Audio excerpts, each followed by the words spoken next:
कि किसी भी कार्यक्रम को प्रारंभ करने से पहले जिसका ये तन है, जिसका ये मन दिया हुआ है, जिसकी ये इंद्रियां हैं, उसका स्मरण किए बिना मुझे तो नहीं लगता कि वो सफल हो सकता है। इसलिए सबसे पहला नमस्कार, वंदन परमपिता परमेश्वर को, जगतपति को, सृष्टि के स्वामी को, और उसके बाद आप सब श्रोताओं को नमन करता हूँ जो उसके प्रेम के प्यासे हैं, श्रद्धावान हैं, जिज्ञासु हैं, उसको मिलने के लिए व्याकुल है। उन सबको प्रणाम करता हुआ, उनका हार्दिक अभिनंदन करता हुआ इस कार्यक्रम का शुभारंभ करता हूं। तो कल हमने जहां पर इसको बीच में छोड़ा था वहीं से इसको आरंभ करूंगा कि एको हम बहुत श्याम, जिसका अर्थ है कि परम ब्रह्म परमेश्वर अपनी इच्छा से, अपनी योग शक्ति के द्वारा, अपनी माया के द्वारा अपनी विभूतियों को प्रकट करता है। और ये जो कथन है ये छांदोग्योपनिषद का है, जो ब्रह्मांड की बहुलता को दर्शाता है, उनके 4 स्वरूपों को दर्शाता है, वैश्वानर, तजसा, प्रज्ञान और आत्मान। विचार करने वाली बात यह है कि अगर एक ही अनेक हुआ है, अर्थात परमात्मा एक है, जीव अनेक हैं, सबको उसी की सत्ता से, उसी की शक्ति से निर्मित किया गया है, सबको एक के द्वारा ही शक्तियां मिल रही हैं, तो फिर ये अनेकता कहां से आती है? वास्तव में ये अनेकता ही खेल है, और ये अनेकता उसकी अपरा प्रकृति और परा प्रकृति से आती है। वो स्वयं एक से अनेक नहीं होता, जबकि ये एक से अनेक होने वाला भ्रम है, ये हमको प्रकृति के माध्यम से दिया जाता है। हम क्या करते हैं कि हम अपने चित्त में ऐसा चित्रण करते हैं कि शायद ये सब परमात्मा के ही रूप है, ये सब परमात्मा ही है, ये सब ब्रह्म ही है। इसमें कोई संदेह नहीं कि सब उसके द्वारा है, पर इसमें भी कोई संदेह नहीं है कि ये सब वो नहीं है, ये उसका संकल्पित संसार है। अगर वो ये सब होता तो हम इस जगत को कभी मिथ्या नहीं बोलते, हम इस जगत को कभी मायावी नहीं बोलते, हम इस जगत को कभी झूठ नहीं बोलते कि ये झूठ है, मिथ्या है, माया है। तब हम हमारे धर्म ग्रंथों में ऐसे शब्द कहीं भी अंकित नहीं होते कि गो गोचर मन जह लग जाई सो सब माया जानो भाई, कि आपका मन, आपकी इंद्रियां जहां तक भी जा सकती हैं, जहां तक भी पहुंच सकती हैं, वहां केवल माया ही माया है, ब्रह्म ही ब्रह्म है, मिथ्या ही मिथ्या है, झूठ ही झूठ है। खेल इतना निराला है कि इसमें हर एक को, जीव को जो भ्रम है वो टूटना, उसका टूट जाना इतना सरल नहीं है जितना सरल हम स्वीकार कर लेते हैं। खेल के नियम को जानना और परमात्मा को जानना, ये जितने भी संसार में प्राणी हैं, ये सब श्वास चलित है, श्वास चलित, शक्ति चलित है। और शक्ति से चलने वाले जितने भी ये मनुष्य हैं, जब ये अपने उस परम ब्रह्म की घोषणा करते हैं तो वास्तव में तब इनके विचारों का दायरा बड़ा होना चाहिए, संकुचित नहीं होना चाहिए,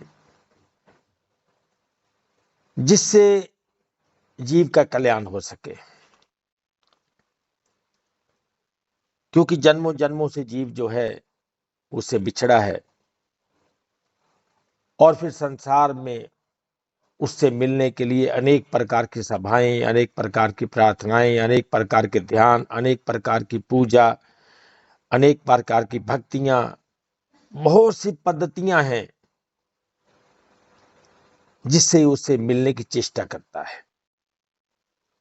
मैं इस रास्ते से मिल लूंगा, इस रास्ते से मिल लूंगा, जबकि वो रास्ता उसके स्वयं के पास है। अब जब वो सोचता है मेरे स्वयं के पास है तो बोलता इसी से तो मैं ध्यान करता हूं, परंतु शायद वो इस सूक्ष्मता को पकड़ नहीं पाता है। तो इसीलिए इसके खेल के संविधान को जानना पड़ेगा, विधान को जानना पड़ेगा, नियमों को जानना पड़ेगा, समझना होगा, लॉ ऑफ नेचर को समझना होगा, फिर उसमें जो नियम बनाए गए, कानून बनाए गए उसको समझना होगा, प्रकृति को समझना होगा। तो कहीं जाकर जीव को पकड़ में आता है कि मैं कहां पे खड़ा हूं। अब प्रकृति के विधान में परमात्मा का कोई दखल नहीं है। अब सोचिए, अगर वो ही ये सब है तो इसमें उसका दखल ही नहीं है। ये कैसे हो सकता है? क्योंकि ये पूरा जगत जो है वो प्रकृति रचित है। अब जब जीव को शरीर में डालकर इस संसार में, जगत में भेजा जाता है, तो जैसे ही वो संसार को अपने चर्म चक्षुओं से देखता है, कानों के माध्यम से साउंड को सुनता है, आवाज को सुनता है, फिर अपने हाथों के माध्यम से छू कर देखता है संसार को, रसना से इसके विभिन्न प्रकार के रसों का रसपान करता है, नाक के माध्यम से अनेक प्रकार की सुगंधों का अनुभव करता है, तो इसके ही अंतःकरण में अनेक प्रकार के विचार उमड़ने लगते हैं। अब मन में विचार आने लगेंगे, क्योंकि मन का काम ही है संकल्प विकल्प करना। और फिर जब इन समस्त रसों को ये अपने ही तन के द्वारा अनुभव करता है, मतलब जो भी रस को चखता है, देखता है, सुनता है, सूंघता है, छूता है, तो उसका अनुभव इसको अपने तन पे होता है। जब अपने तन पे अनुभव करता है ये, तो इसे ये आभास होने लगता है कि ये जितने सारे सुख हैं वो मेरे द्वारा भोगे जा रहे हैं, ये मैं ही हूं। और अगर मैं इनको प्राप्त करना चाहता हूं, क्योंकि अब आकर्षण हो गया, तो अगर मैं इनको प्राप्त करना चाहता हूं तो मुझे इसके लिए अनेक प्रकार के प्रयास करने होंगे। और इसी सोच और धारणा के कारण तब ये पहली बार अपनी अंतर्मुखता को त्याग कर, अपने स्वयं के अस्तित्व को त्याग कर, बाहरी संसार के विषय भोगों के आकर्षण में इस तन को छोड़कर भागने लगता है। तब इसका ध्यान अपनी ओर नहीं जाता, इसका ध्यान संसार की ओर है, बाहर की ओर है। इसलिए ये अपने समस्त सुखों को तन से बाहर दिखता है। मेरे सुख बाहर पड़े हैं और मुझे उसको प्राप्त करना है। ये मैं हूं, ये संसार है, तो उन्हीं सुखों को, उन्हीं कामनाओं को, इच्छाओं को पूरा करने के लिए फिर ये भागने लगता है, दौड़ने लगता है। तब धीरे धीरे इसी अभ्यास के कारण इसकी जो अंतर्मुखता है वो खंडित होने लगती है, अपने आप से टूटने लगता है, अपने आप से खंडित होने लगता है। और यही है इसका देह में भ्रमित होने का कारण। अब क्योंकि इस देह में पांचों ज्ञान इंद्रियों का द्वार अंदर तो नहीं खुलता है। हमारी जो पांच ज्ञान इंद्रियां हैं, शब्द, स्पर्श, रूप, रस और गंध, इनको भोगने वाली, इनको देखने वाली, इनको जानने वाली, ये जो इंद्रियां हैं, इनके द्वार बाहर की ओर खुलते हैं, संसार की ओर खुलते हैं। तो इसका संसार की ओर आकर्षण स्वाभाविक है, होगा ही। और यही संसार के इस खेल का कारण है। संसार के आकर्षण में जीव को कैसे भ्रमित किया जाए, कैसे भ्रमित हो जाए, इसकी पूरी व्यवस्था की गई है, ताकि ये अपने आप को किसी न किसी तरीके से तन मान ले। अब जब तन पर अनुभव होंगे, तन को सुख का एहसास होगा, तन को दुख का एहसास होगा, तन को मोह का एहसास होगा, तो तब स्वाभाविक है कि इसका आकर्षण तो अपने तन के प्रति भी होगा, संसार के प्रति भी होगा। अब दो ही तो दिखाई दे रहे हैं, या तो अपना शरीर दिखाई दे रहा है, या फिर यह संसार दिखाई दे रहा है। जैसे जब आपने क्रिकेट का मैच देखा होगा, तो उसके भी कोई नियम बनाए जाते हैं। एक खिलाड़ी है, एक दर्शक है, एक मैदान है, और कुछ उपकरण है जिनके द्वारा खेल चलता है। और दो ही उपकरण है, एक बैट, एक बॉल। जैसे हर बॉलर अपनी हर बॉल से बैट्समैन को खेल से आउट करने का प्रयास करना चाहता है, आउट हो जाइए, बस मेरी पहली बॉल पर यह बंदा आउट हो जाए। और हर बैट्समैन अपनी ओर आती हुई हर बॉल को अपने से बहुत दूर भेजना चाहता है, बहुत दूर, 10 के 10 खिलाड़ियों की पहुंच से बाहर। ये 10 खिलाड़ी कौन है, इसको समझना।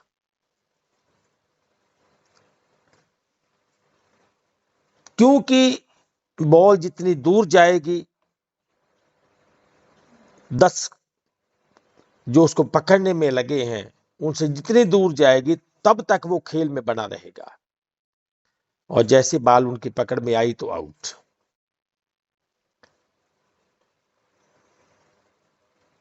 जबकि बॉल को न किसी की हार से कुछ लेना देना है, ना अपने चौके छक्के से कुछ लेना देना है, ना उसको आउट से कुछ लेना देना है। बॉल केवल माध्यम है, जिसे तो अपना भी ज्ञान नहीं है। खेल खत्म हुआ, एक पक्ष हार गया, एक पक्ष जीत गया, एक तरफ खुशियां हैं, एक तरफ मातम है। और बैट और बॉल को फिर उसी डिब्बे में रख दिया जाता है।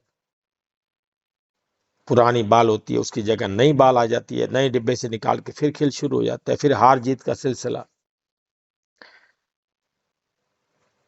और खेल के अंत में हार जीत अपने अपने जश्न और अपने अपने मातम मनाने में लग जाती हैं, और ना बॉल को कुछ पता है, ना बैट को कुछ पता है। जैसे ताश के पत्तों को जब डिब्बी से बाहर निकाला जाता है, ताश के पत्ते पहले डिब्बी में पड़े हैं, आराम से पड़े हैं, तब उनको पता भी नहीं है कि कोई खेल भी होता है, कि कोई मुझे खेल भी सकता है, कि मैं कोई पात्र भी बन सकता हूं, किसी की हार जीत का, किसी के सुख दुख का। और सारे के सारे 52 के 52 पत्ते डिब्बी में पड़े हैं। अब जब उनको डिब्बी से बाहर निकाला जाता है, तब उन्हीं एक जैसे पत्तों में, सब एक जैसे हैं, दो तरफ है उनका। एक तरफ जो जो सब एक जैसे हैं, और दूसरा तरफ कुछ लिखा हुआ है, किसी पे 5, किसी पे 3, किसी पे जे, किसी पे के, किसी पे क्यू। तो ये जो जे क्यू लिखा है, ये उनका वास्तविक रूप नहीं है, ये उनको नाम दिया गया, उनको रूप दिया गया, उनको एक पहचान दी गई है। और दूसरी तरफ से सब एक जैसे हैं, ना कोई राजा है, ना रानी है, ना गुलाम है, ना इक्का है, ना दुक्की है, ना छक्का, कुछ भी नहीं है। अब जब इनको बाहर निकाला जाता है तो उन्हीं एक जैसे पत्तों में कोई राजा बन जाता है, कोई रानी, कोई गुलाम, कोई इक्का। अब खेल चलता है, खिलाड़ी इसको खेलते हैं। अब खिलाड़ी ही उन्हें राजा रानी गुलाम आदि मानकर हारते हैं, जीतते हैं। जिसके पास वो वाले पत्ते आ गए, वो अपने जीत का अनुभव करता है कि मैं जीत जाऊंगा, और जिसके पास थोड़े छोटे पत्ते आ गए, जिनकी पावर कम है, वो सोचता मैं हार जाऊंगा। खिलाड़ी ही रोते हैं, हंसते हैं, गाते हैं, चिल्लाते हैं, शोर मचाते हैं, पत्ते कभी कुछ नहीं बोलते। और फिर हार होती है, जीत होती है, और अंत में पत्तों को फिर उसी डिबिया में डाल दिया जाता है। पत्ते अपनी फिर उसी दुनिया में लौट जाते हैं, अपने सुखों दुखों से बेखबर। उनको पता भी नहीं कि हम पत्ते हैं, कि हम में कोई गुलाम भी है तो हम में कोई बादशाह भी है। सब एक ही डिब्बी से आए थे और एक ही डिब्बी में वापस समा जाते हैं। ये पत्ते शरीर हैं और डिबिया उनका मूल अस्तित्व। और ये जितने नाम हैं, ये सुरेंद्र है, ये महेंद्र है, ये रानी है, ये कौशल्या है, ये फलां है, यही वो गुलाम बेगम बादशाह के हैं। यही इस सृष्टि का खेल का नियम है, और इसी को आधार बनाकर इस जगत और जीव का निर्माण किया गया है। ये खेल मात्र है, खेल। उस परमेश्वर का खेल जो उसके संकल्पित संसार है, वो स्वयं नहीं है, वो तो दृष्टा है इसका, खेल को देखने वाला। जीव का संसार में आना, अपने तन के माध्यम से हर अनुभव को जानना ही इसे कर्म प्रधान होने का आभास करवाता है।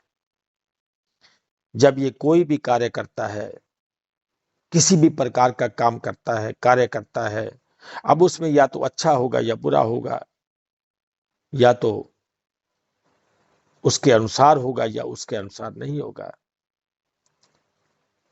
तो जो अच्छा होता है उसे अपनी जीत मानता है, जो बुरा होता है उसे अपने कर्म का विधान मान लेता है। कुछ अच्छा हुआ तो मैंने किया, बुरा हुआ तो मेरा कर्म था, नहीं कर पाया मैं। अब इसके लिए ही तो मानव जीवन को कर्म प्रधान सुविधाओं वाला बनाया गया है। था नहीं, बनाया गया है कि ऐसा होना चाहिए। अब जीव में के अंदर वो सारी की सारे उपकरण तो फिट करने पड़ेंगे, क्योंकि खेल का जो नियम है उसके अनुसार इसको चलाना पड़ेगा।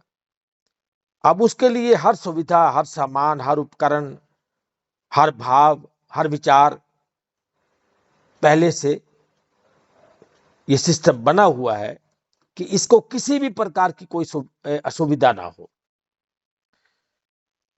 और फिर एक बात और, कि जब जीव को अपना अस्तित्व लगेगा कि ये मेरा अपना अस्तित्व है, तो वो तभी लगना चाहिए जब इसको स्वतंत्रता दी जाए। अगर ये कहीं बंधा हुआ है, कहीं पर इसको ब्रेक लगा दिया गया, तो तब तो इसको पता चल जाएगा कि मैं किसी और से चल रहा हूं, ये मेरा अपना स्वयं का अस्तित्व नहीं है। तब तो ये जान जाएगा। इसलिए इस बात की पूरी व्यवस्था की गई है कि इसको हर भान, हर आभास अपने तन पे हो। और एक बात और, इसके अंदर जो बुद्धि है उसमें एक विचार कि मैं ही समझदार हूं, मेरे सिवा कोई समझदार है ही नहीं, मैं सबसे बड़ा सयाना हूं, सबसे बड़ा समझदार हूं, मेरी सोच को कोई नहीं पकड़ सकता, मैं तो हमेशा अच्छा करता हूं और मेरे साथ हमेशा बुरा होता है, मैं तो सब भला करता हूं, मेरे साथ बुरा होता है। ऐसे ऐसे विचारों को लेकर ये संसार में चलता है, विचरण करता है, और ये ताश के पत्ते की तरह कोई बादशाह बना हुआ है, कोई गुलाम बना हुआ है, कोई बेगम बना हुआ है, तो कोई कुछ बना हुआ है। हाँ, पर पीछे से सब एक जैसे ही है, उसमें कोई अंतर नहीं है। क्योंकि जब ताश के पत्ते जो पिछली ओर से देखो ना, तब सब में एक ही फोटो है, सबका रूप रंग एक ही जैसा, कोई अंतर नहीं है, कोई भी अंतर नहीं है। अतः प्रकृति के द्वारा इसको स्वतंत्र कर दिया गया। अब इसके विचारों पर कोई पाबंदी नहीं है, इस पर किसी भी प्रकार का कोई प्रकृति के द्वारा सेंसर बोर्ड नहीं बिठाया गया है। हां, केवल तन मन और धन की किसी प्रकार की क्षति ना हो। मान लो मैं कोई बुरा काम भी कर रहा हूं तो हम बोलते हैं ना, एक आवाज आती है कि मत करो। तो आवाज इसलिए नहीं आती है कि ये संसार मिथ्या है, ये माया है, इसको छोड़ के जाना है, ये झूठ है। इस ऐसी आवाज नहीं आती है। आवाज आती है कि जो तू कर रहा है इसमें तेरे तन की, मन की और धन की किसी प्रकार की क्षति तो नहीं हो रही है। और इसी भय के कारण ही इसे चेताया जाता है, उसके अपने ही स्वयं के अंतःकरण के द्वारा। अतः प्रत्येक जीव की रचना या निर्माण उसके स्वयं के विचारों पर आधारित होता है। मतलब उसका जीवन उसके अपने हाथ में दे दिया गया कि आप लो, जैसे इसे चलाना चाहो चलाओ, और जैसा करोगे वैसा तुमको फल मिलेगा। अगर आप शरीर में बने रहना चाहते हैं, अगर आप शरीर ही होना चाहते हैं, तो इस प्रकृति का एक नियम है कि जो आप करना चाहोगे वही आपको प्राप्त होगा। फिर उसका फल भी आपका, उसका अच्छाई भी आपका, उसका बुराई भी आपका। ये कर्म प्रधान विश्व कर राखा, विश्व को कर्म प्रधान करके रखा गया है, राखा। जो जस करे ही सो तस फल जाका। अब कोई मनुष्य ऐसा तो बोलता नहीं है कि मैं बुरा करता हूं। आप अगर किसी आतंकवादी को भी मिलोगे तो वो भी आपको यही कहेगा कि मैं तो धर्म कार्य कर रहा हूं, ये मेरा धर्म है। वो ये कब कहता है कि मैं नास्तिक हूं? वो कभी स्वीकार नहीं करेगा कि मैं कुछ भी बुरा कर रहा हूं।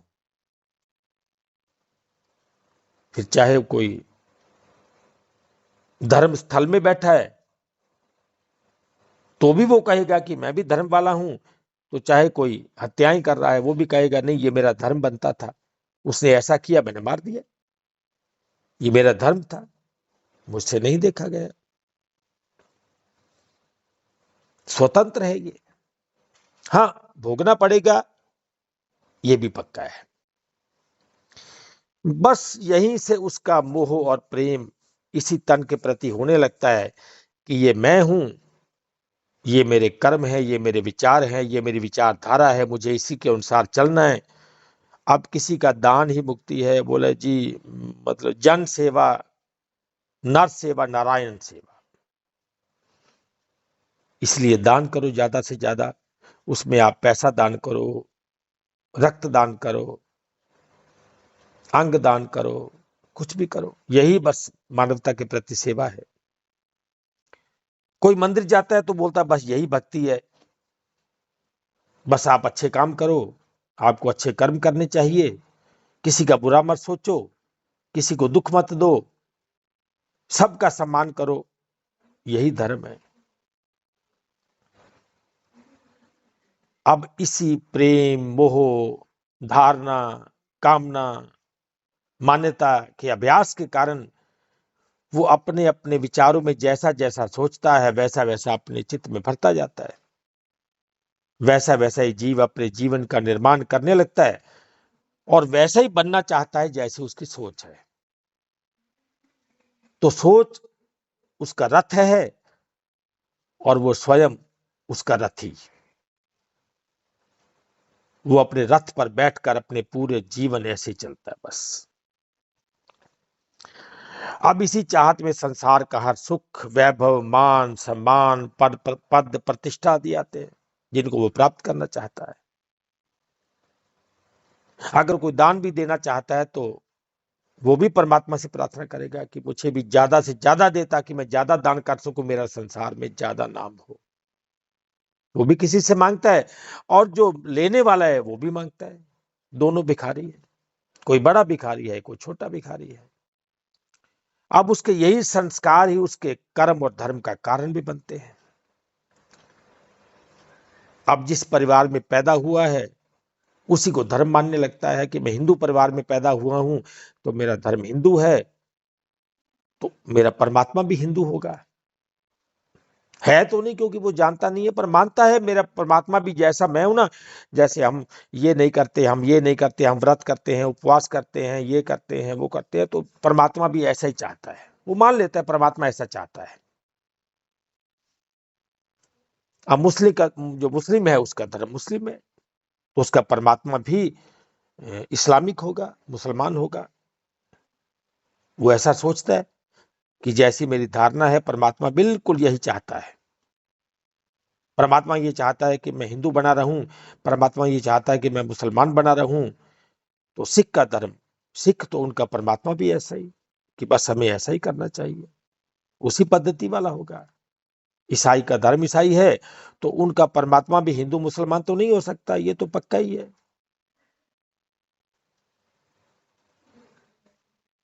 अब इस बात का फायदा कैसे उठाया जाता है कुछ लोगों के द्वारा, जब वो देखते हैं कि इंसान में वो समझ नहीं है। अभी वो विद्या तो बंद हो गई जो पहले चलती थी, अब वो वेदों वाली विद्या तो है नहीं। अब तो ये है कि सब अपने अपने विचारों से चल रहे हैं, तो क्यों ना इनके विचारों को अपने कंट्रोल में ले लिया जाए। अगर ये अनाउंस कर दिया जाए, कोई ऐसा स्थान बना लिया जाए, ये कहा जाए कि यहीं पे आ जाओ तो आपको ये सब कुछ मिलेगा, आपके जीवन का कल्याण हो जाएगा, आपको ये मिलेगा, परमात्मा मिलेगा, वो होगा, ये होगा, तो वो आकर्षण उसका देखकर, और उसके साथ सुविधाएं भी मिलेगी आपको, तो ये वहां जुड़ जाता है, अपने आप को जोड़ लेता है। अब हम बोलते हैं वो एक से अनेक हुआ है। अब जब एक से वो अनेक हुआ है तो उसे इतना भी पता नहीं है कि मेरा मार्ग कौन सा है। अगर वही एक से अनेक हुआ है, मानो सब उसके टुकड़े ही हैं, सब उसी के अंश हैं। जैसे हम बोलते हैं ईश्वर अंश जीव अविनाशी, ये चेतन है, अमल है, सहज वाला है, इसकी रास सुख है, चेतन अमल सहज सुख राशि।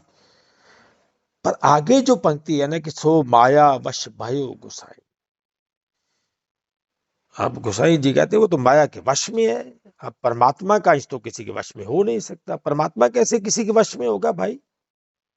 माया की क्या हिम्मत कि वो परमात्मा को अपने वश में कर ले, ऐसा तो हो नहीं सकता। तो बीच वाली जो कड़ी है ना, उसको हम छोड़ देते हैं बस, और बीच वाली कड़ी को छोड़ा नहीं तो फिर तो मैं वही हूं बस, परमात्मा।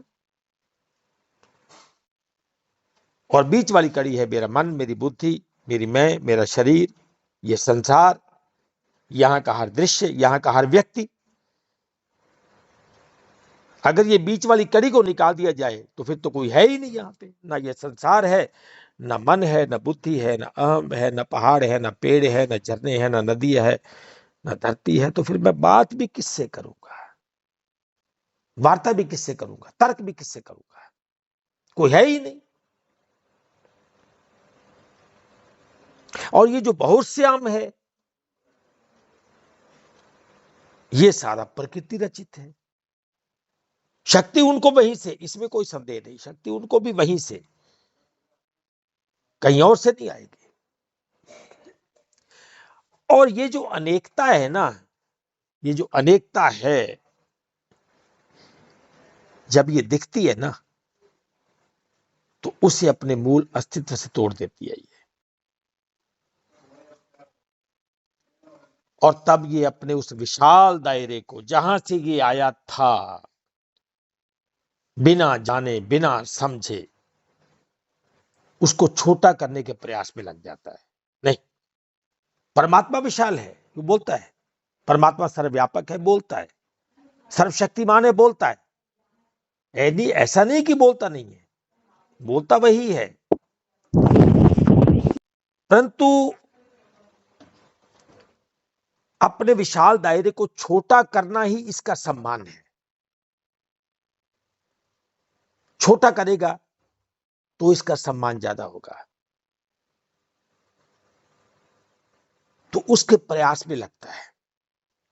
तब वो ऐसा नहीं सोचता कि मैं परम पिता वाला हूं, कि परमात्मा वाला हूं, कि भगवान वाला हूं, कि ये वाला हूं, तब नहीं ऐसा सोचता है। कहेगा वही, हाँ कहेगा तो यही, पर मानेगा नहीं। कहेगा वही पर मानेगा नहीं, स्वीकार नहीं करता किसी बात को। क्योंकि अगर वो स्वीकार करता है तो उसका अहम टूट जाएगा, और वो अपने अहम को टूटने देना नहीं चाहता। वो चाहता है कि मेरा अहम बना रहे, और इसी अहम की खातिर वो अनेक प्रकार के विभाजन करता है समाज में, अनेक प्रकार के विभाजन करता है संसार में। अब इन्हीं शब्दों को दर्शाती हुई किसी शायर के अंतःकरण की गहराई से निकली हुई कुछ पंक्तियां, जो हर मानवीय मन पर कटाक्ष करती हुई उसे जगाने का प्रयास कर रही है, कि शायद कोई इन पंक्तियों को सुनकर जाग जाए, कि शायद किसी का सोया हुआ मन उठ जाए, वो मोह की निद्रा से जाग जाए। इसको आधार लेकर लिखी गई ये पंक्तियां, कि मंदिर में मिलता है राम, क्यों मस्जिद में घनश्याम नहीं। ऐ इंसान, जरा सोच विचार कर कि जिस समाज में तू रहता है, जिस समाज में तू ये बोलता है वो परमात्मा एक है, एक वहां बहुत श्याम, तो फिर उसके लिए इतनी तकरार क्यों। मंदिर में मिलता है राम, क्यों मस्जिद में घनश्याम नहीं। क्यों नहीं चर्च में है गीता, क्यों गुरुद्वारे में पुराण नहीं। क्यों नहीं गुरबानी मंदिर में, क्यों बाइबल वेद समान नहीं। खुदा को एक कहकर भी करते हो उसका बंटवारा। ए धर्म वालों बतलाओ तो जरा, क्या ये ईश्वर का अपमान नहीं। खुदा को एक कहकर भी करते हो उसका बंटवारा। ए धर्म वालों बतलाओ तो जरा, क्या ये ईश्वर का अपमान नहीं। क्या ये है वो जो एको हम बहुत श्याम।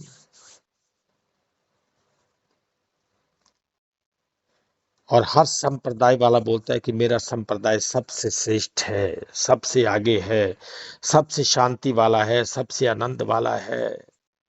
आप किसी भी सांप्रदायिक व्यक्ति को पूछ लेना, जहां पे आप जा रहे हो कैसा है, बोलेगा जी बहुत सबसे अच्छा है जी, बहुत बढ़िया, बहुत बढ़िया जी। जब से इधर आया हूं तब से ना काम की चिंता है, दुनिया के हर सुख की प्राप्ति है,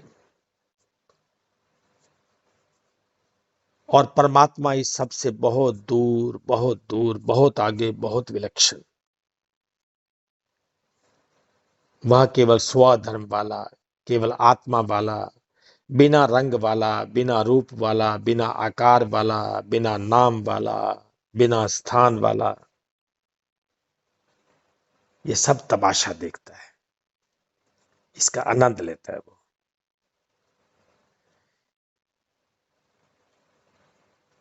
अर्थात मेरा अपने आप से टूटना ही पर धर्म कहलाता है। मेरा स्वयं को खंडित करना ही पर धर्म कहलाता है, और मेरा स्वयं से जुड़ना ही स्वधर्म कहलाता है। अगर मेरा प्रचार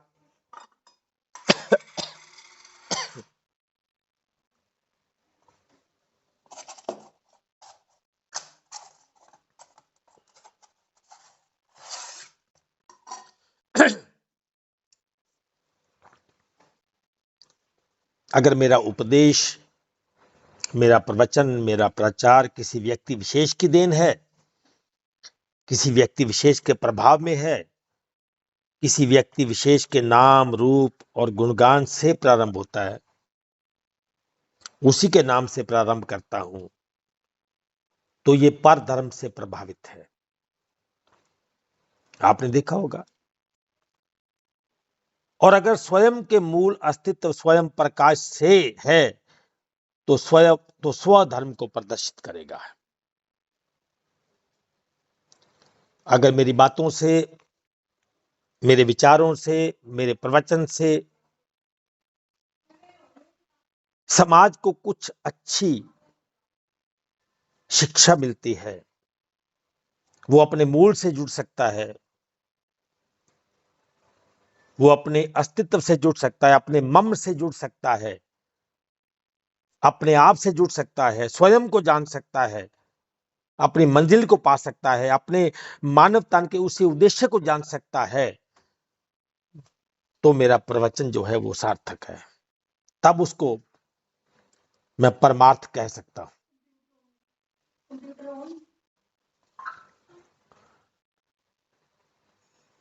और अगर मैं किसी संप्रदाय वाला हूं, संस्था वाला हूं, गुरु वाला हूं, संप्रदाय का बखान करता हूं, संस्था का बखान करता हूं, अपने गुरु का गुणगान करता हूं, सुविधाओं का गुणगान करता हूं, आश्रम का गुणगान करता हूं, वहां जो होने वाले कार्य हैं उनका बखान करता हूं, और वहां जैसी पूजा है, जैसी भक्ति है, जैसा तप है, जप है, नाम रटन है, ध्यान है, उसी को सर्वश्रेष्ठ ज्ञान घोषित करने में लगा हूं, और उन्हीं का दिया हुआ नारा, उद्घोष आदि कहता हूं, उसी का बखान, उसी का गुणगान करता हूं, तो फिर मेरा तो स्वयं में प्रवेश करना भी मुश्किल है, संसार की तो बात बहुत दूर की है। मैं तो अभी स्वयं से भी टूटा हुआ हूं। उदाहरण के लिए, जैसे किसी भी देश प्रेमी का मन में दूसरे देश के लिए वो प्रेम नहीं होता जो अपने देश के लिए होता है।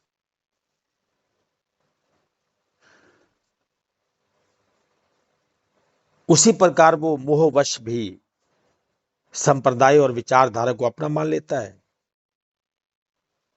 और वास्तव में अपने मन के दायरे को छोटा कर लेता है।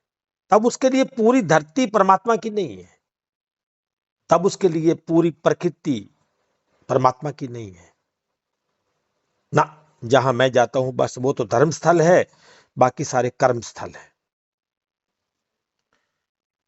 किसी और के विचारों के प्रभाव से वे अपने मन के विशाल दायरे को कछुओं की तरह समेटकर अपने आप को वो कुएं का मेंढक बना लेता है, कुएं का मेंढक।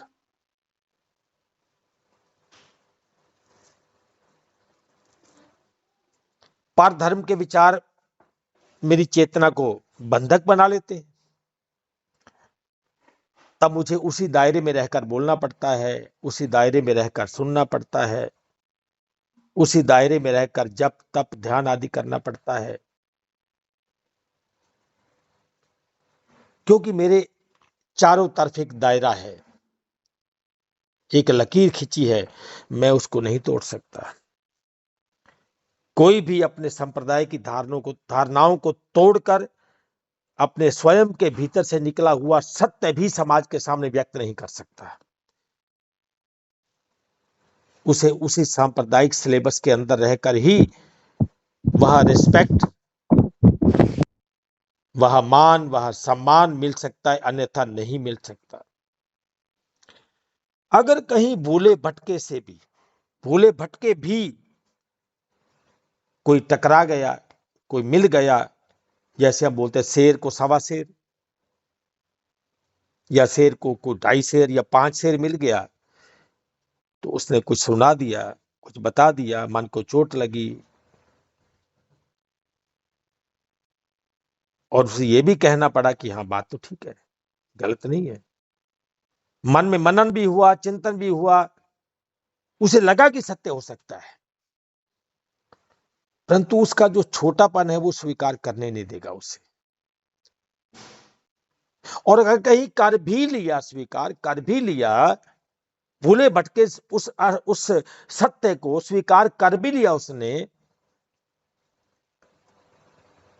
उसे सत्य का ज्ञान हो भी जाए कि नहीं मेरी बात गलत है, उसकी बात ठीक है, तो भी वो अपने उसी सत्य को अपने उस मंच पर व्यक्त नहीं कर पाएगा।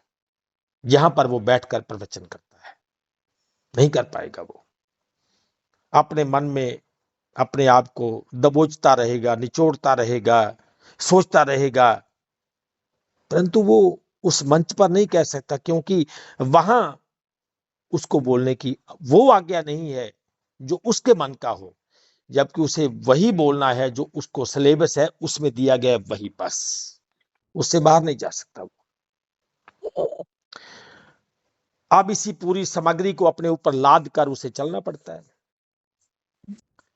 क्योंकि वो पूर्ण रूप से स्वतंत्र नहीं है, किंतु अपने मन में उसकी श्रद्धा, मोह, प्रभाव के कारण,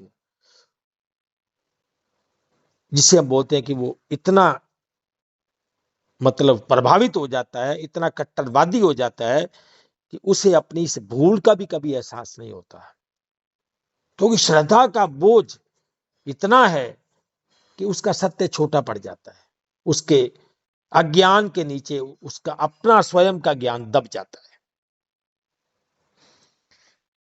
और अगर कहीं कोई बिरला एक बार उस समस्त सामग्री को खाली कर दे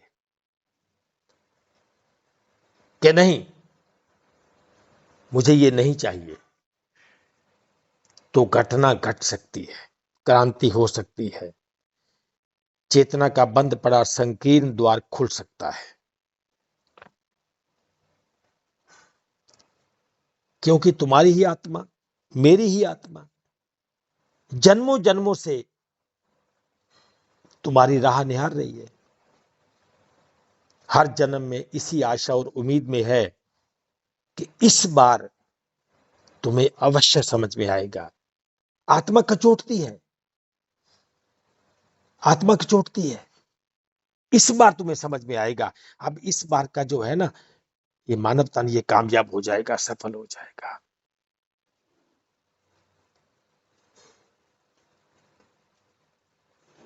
ये देह तो अनेक यातना और असहनीय पीड़ा का द्वार है, इसमें कोई संदेह नहीं है। ये जो देह है, ये अनेक यातना और असहनीय पीड़ा का द्वार है। यहां हर सांस में वेदना है और हर धड़कन में पुकार है।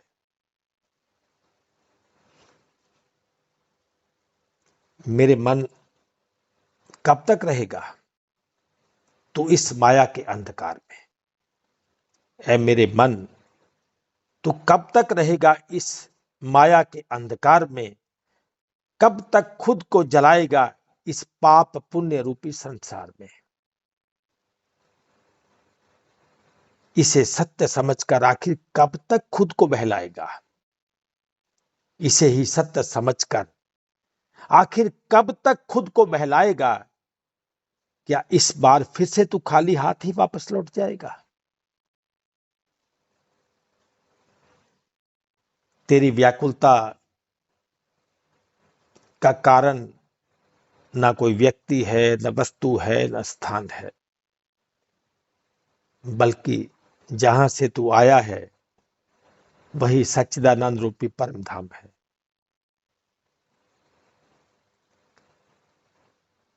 जिस आत्मा को तू पूजा और भक्ति का आधार मानता है, वो तो तेरा ही सहज स्वरूप है, जिसे तू लाखों लाखों लाखों वर्षों से जानता है। जिसके आगे तू नित्य नतमस्तक होकर भजन गाता है,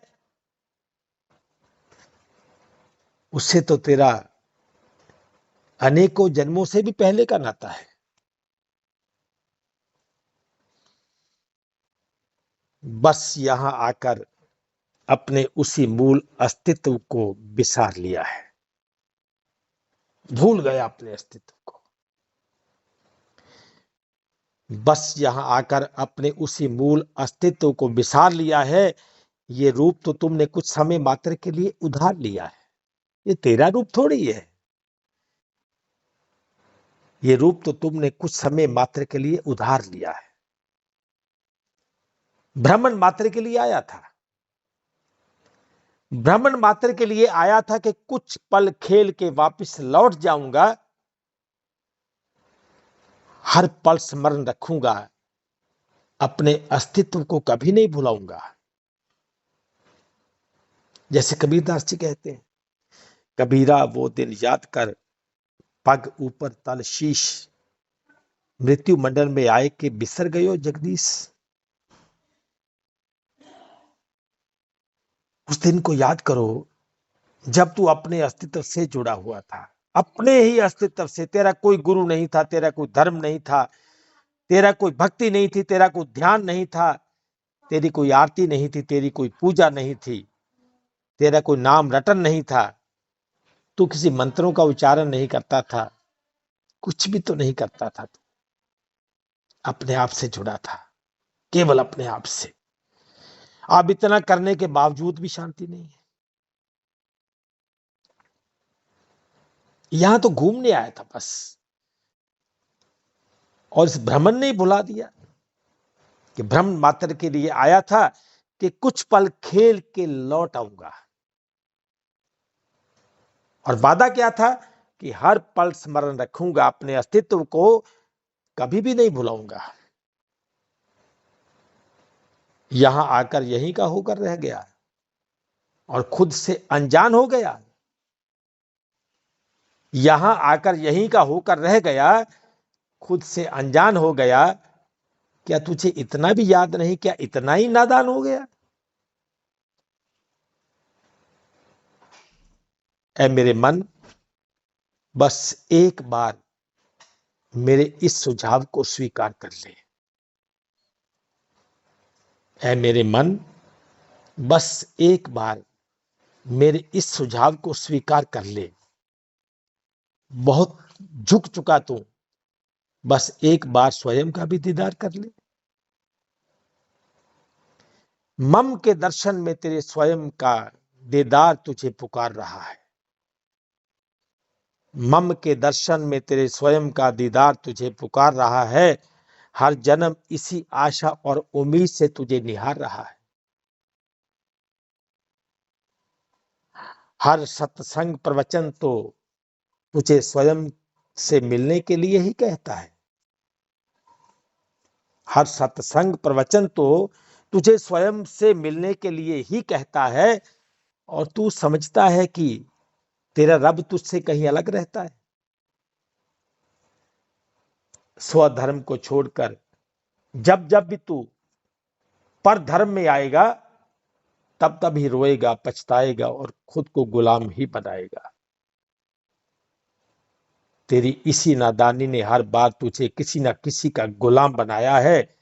कभी मंदिर, कभी मूर्ति, और कभी किसी देह के आगे सर झुकाया है। तेरी देह में वो क्या नहीं है जो दूसरी देह में खास है। तेरी देह में वो क्या नहीं है जो किसी दूसरी देह में खास है। क्यों अपनी देह को छोड़कर तुझे किसी और देह की आस है?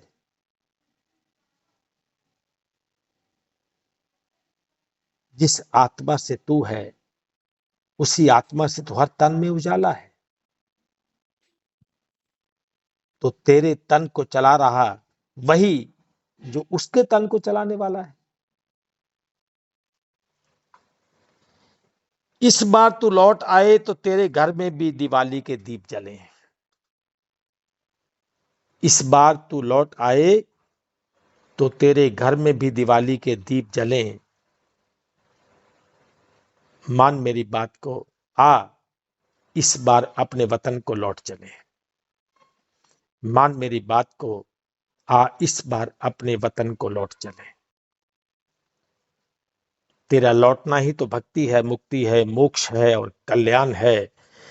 ये तेरा घर ईंटों पत्थरों वाला नहीं। तेरा घर ईंटों पत्थरों वाला नहीं, वो तो सत्य वाला परम धाम है। वो तो सत्य वाला परम धाम है। तो आ, अब लौट चले अपने उसी परम सत्ता की ओर। अपनी इस तन रूपी मैं को त्याग कर,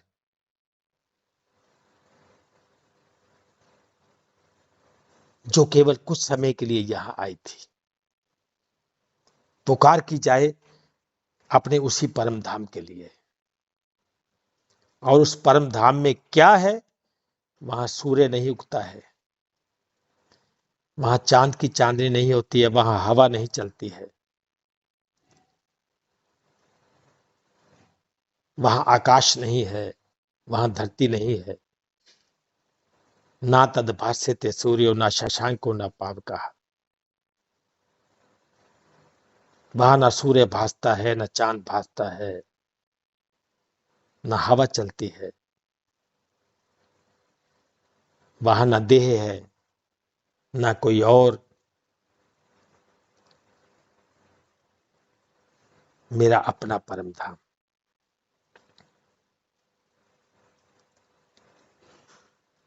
जहां वक्ता भी मैं हूं, वक्तव्य भी मैं हूं और श्रोता भी मैं हूं। जहां ज्ञान भी मैं हूं, ज्ञेय भी मैं हूं और ज्ञाता भी मैं हूं। जहां दृश्य भी मैं हूं, दर्शन भी मैं हूं और दृष्टा भी मैं हूं। जहां मंदिर में मैं हूं, पुजारी भी मैं हूं और पूजा भी मैं हूं, और कोई नहीं। जब तक मेरी आशा, मेरी उम्मीद, मेरी तृष्णा उस पर नहीं टिकेगी, तब तक मेरा कल्याण मुमकिन नहीं है। बिल्कुल मुमकिन नहीं, नहीं हो सकता। ऐ मेरे मन, अपने अहंकार को त्याग,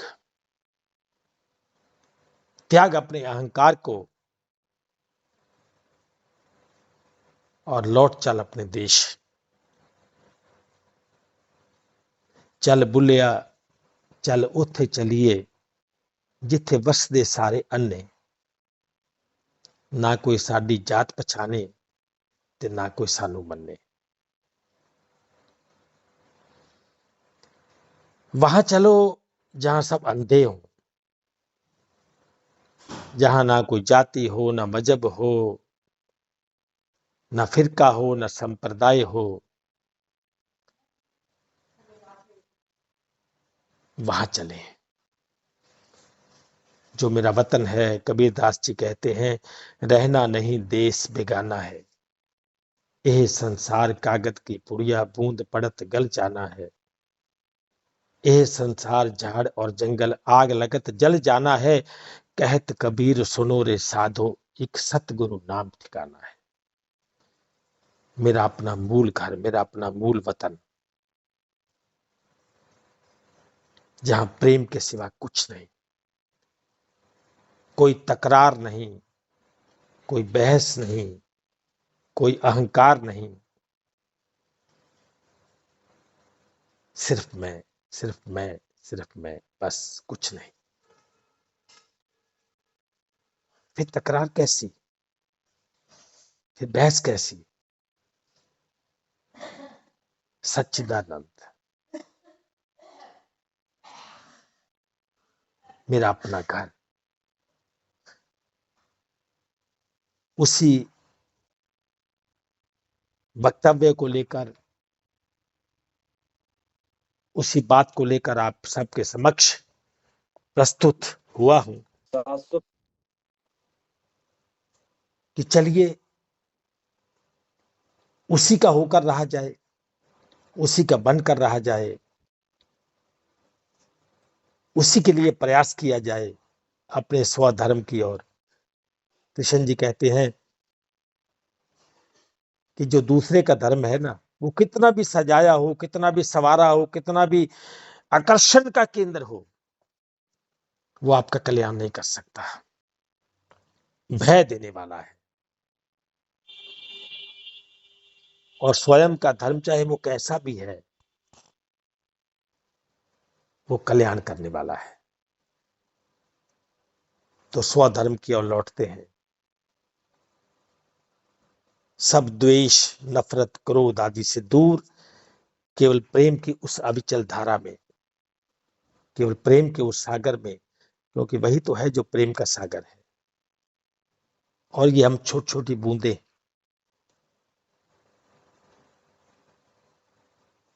तो इसी के साथ अपनी वाणी को विराम दूंगा। भावों में बह गया था, तो एकदम से जब घड़ी को देखा तो 9:10।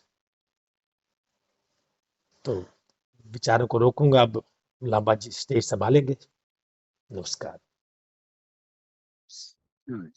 सत्संगियों, जो बाद में थोड़ा जुड़े हों, आज का विषय था कि आम जो हम स्लोगन सुनते हैं, एक से अनेक हुआ।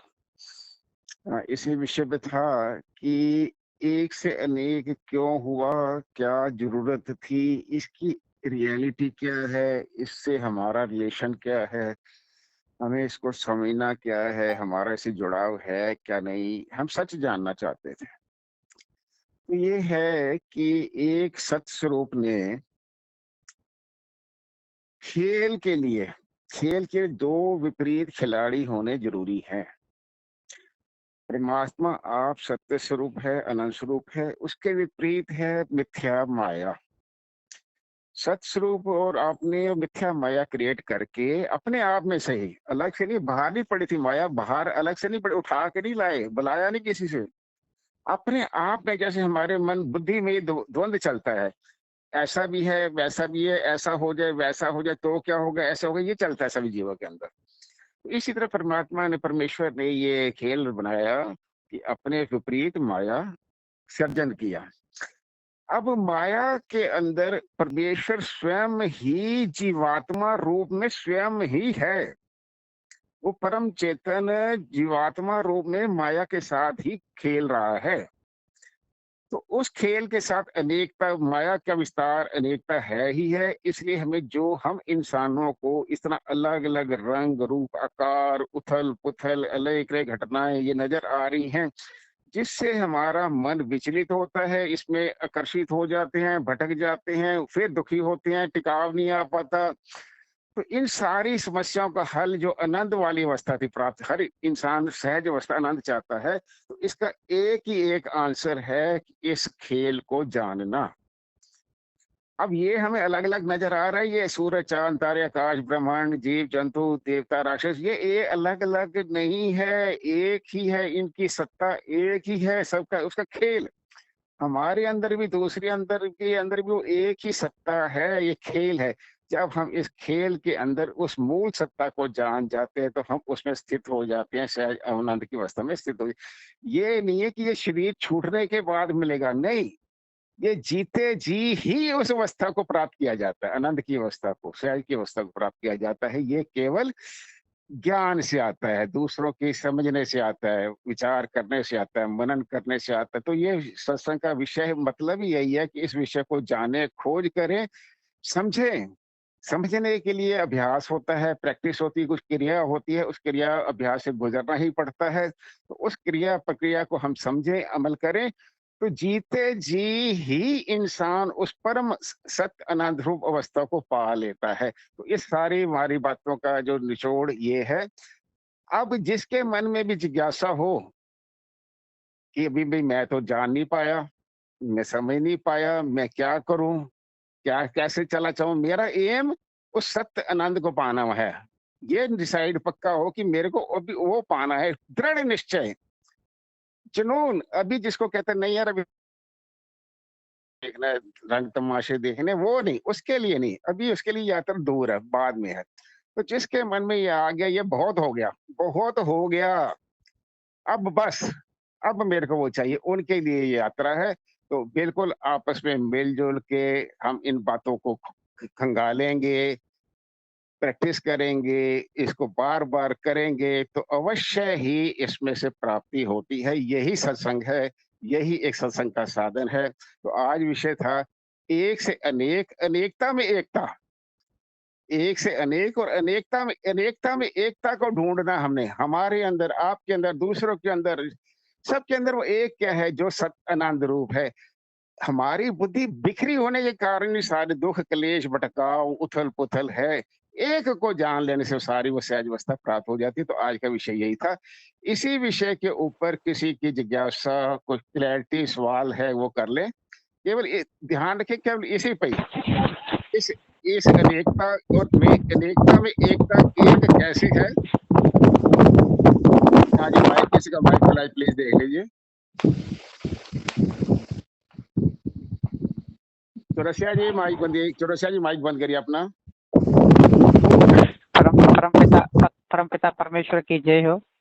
एक मिनट भैया जी, एक मिनट, अभी मौका जी को हृदय से दास चिंगारिया जी, चिंगारी समाप्ति नहीं हुई, मेरी बात एंड करने वाला था, प्लीज आपको सभी को मिलेंगे। तो आज का विषय यही था कि इस अनेकता में हमें क्यों भास रही है, कहाँ कमी है, और इस अनेकता में एक को अपने अंदर और बाहर दूसरे के अंदर और अपने अंदर को जानना, ये विषय। हाँ जी, अब सवाल जिसने पूछना, पहले माइक ऑन करिए, अपने आप सीधे मत बोलिए। चेतन दास जी का माइक खुला था, चेतन दास जी का माइक खुला था, प्लीज।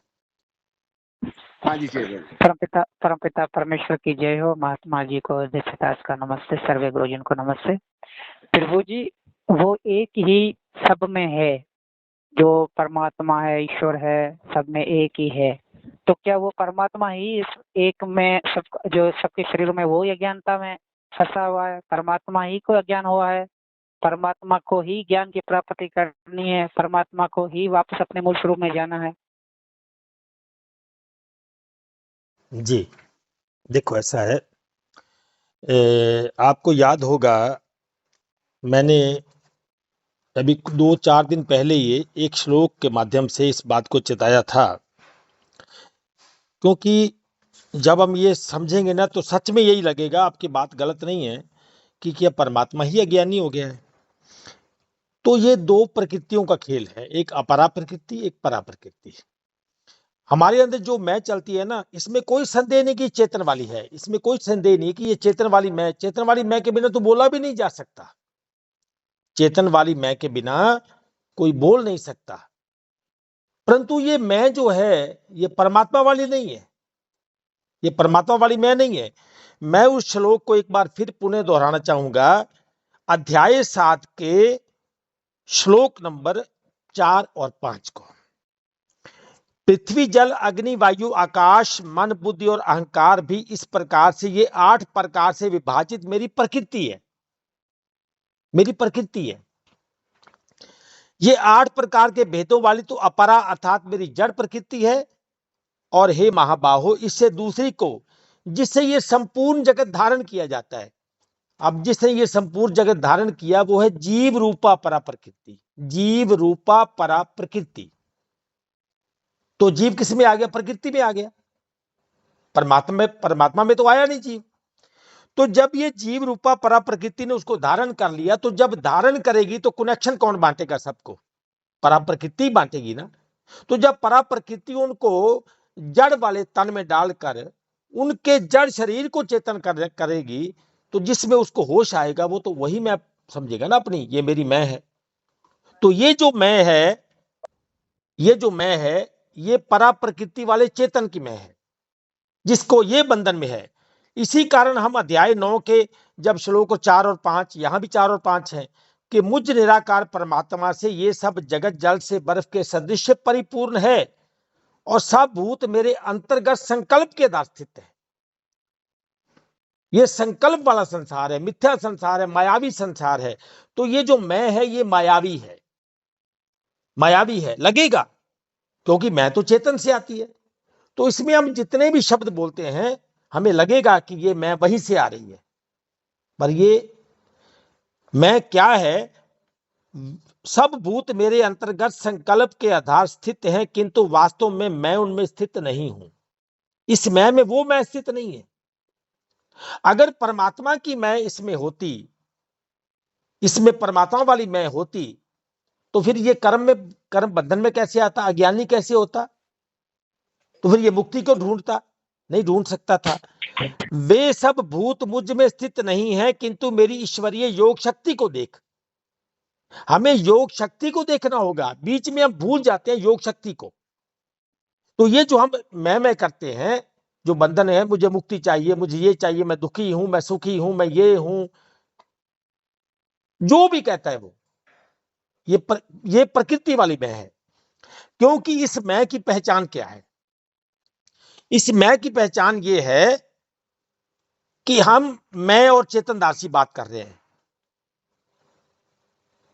मैं और लांबा जी बात कर रहे हैं, मैं और मनमोहन जी बात कर रहे हैं। ये इसकी पहचान है, अनेकता इसकी पहचान है। जब वो मैं जानता है कोई, तब उसमें और नहीं होते, उसमें और नहीं होते। और नहीं होते का मतलब ये भी नहीं कि मैं होता हूं ना, मैं भी नहीं होता, मैं भी नहीं होता। तो मैंने इसलिए कहा कि जब हम किसी से, देखो हमारे विचारों का टकराव किससे है, एक मैं का दूसरी मैं से जो टकराव है, क्या वो शरीर वाली मैं से है या परमात्मा वाली मैं से है? विचार करने वाली बात है चेतन दास जी, ध्यान से सुनिए। जब मान लो मेरे विचार आपसे विचार नहीं मिलते हैं, तो इसका मतलब मेरी मैं अलग है, आपकी मैं अलग है, तभी टकराव है ना। तो जब आपने भी जान लिया, मैंने भी जान लिया, तो फिर ना तो आप है ना मैं है, तो टकराव किसका? टकराव किसका होगा? बहस किसमें होगी? तकरार किसमें होगी? अज्ञानी कौन होगा? ज्ञानी कौन होगा? परमात्मा ज्ञानी भी नहीं है, वो तो अपनी महिमा में स्थित है। तो ये उसका खेल है। अब खेल में जो खेलने आए, जो खेल रहे हैं, उन्होंने जो मान लिया है अपने आप को, इस मैं के कारण वो भ्रमित हैं, अज्ञानी हैं। इस माया को पार करना होगा, और इसी माया को हम भाव सागर बोलते हैं। भाव सागर, ये भावनाओं का सागर है, यही माया है। मैंने पहले कहा इतना सरल नहीं है ये कि 2 शब्द बोल देने से किसी को ज्ञान हो जाएगा। ये बहुत गहन प्रोसेस है। ये किसी का माइक खोला है, देखो सब लोग डिस्टर्ब हो रहे हैं उसके माइक के कारण, तो प्लीज अपना माइक को बंद कर दे तो अच्छा लगेगा। बार बार माइक खुल जाता है आपका, प्लीज ध्यान रखिए, सबको डिस्टर्बेंस हो रही है। चौरसिया जी बार बार खुलता है माइक, आप ही का ज्यादा खुलता है। क्या ठीक है? हाँ, तो चेतन दास जी ये था मतलब वो कि ये प्रकृति की मैं और परमात्मा की मैं, उसकी मैं में और कोई है नहीं। और अनेकता वाली मैं में तो बहुत लोग हैं, सब हैं, हिंदू भी हैं, मुसलमान भी हैं, सिख भी हैं, ईसाई भी हैं, जैनी भी हैं, पारसी भी हैं, बौद्धी भी हैं, नास्तिक भी हैं, और गाय भैंस बिच्छू सांप भी हैं। ठीक है ना? तो ये था जी महात्मा जी, धन्यवाद धन्यवाद। हाँ जी, किसी और सज्जन का लांबा इसी विषय पे? लांबा सर एक निवेदन है, ये चौरसिया बाबा कुछ कहना तो नहीं चाह रहे, बार बार माइक खोल रहे हैं, अगर कहना चाहें तो कह लें। माइक खोल रहे हैं, कुछ कहने के लिए खोल रहे हैं, ऐसे थोड़े खोल रहे हैं। ये लंबा साहब जो है इतना बड़ा जो है वो कर रहे हैं।